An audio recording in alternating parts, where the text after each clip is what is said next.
এই চারজনের আলাদা আলাদা ছবি থেকে একটি ফ্যামিলি ফটো আঁকবো। আমি এখানে 3 ধরনের রং ব্যবহার করেছি।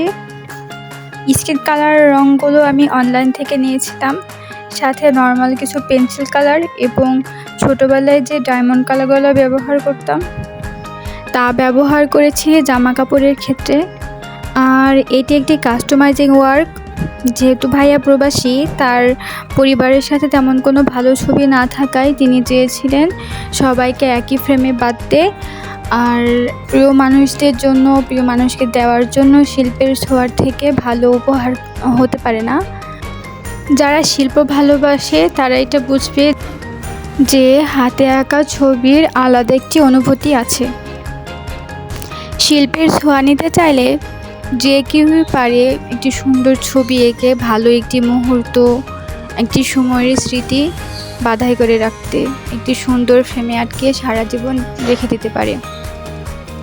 এখানে আমি পরিবারের 4 জনের ছবি এঁকেছি একটু একটু করে।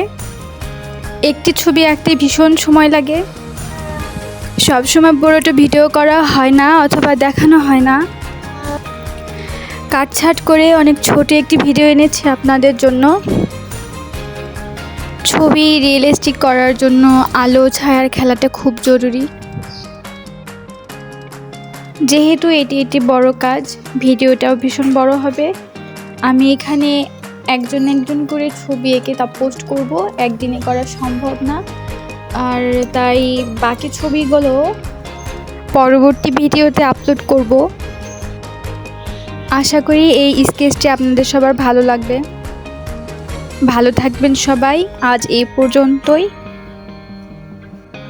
নতুন কোনো কাজ নিয়ে আসছি পরের ভিডিওতে।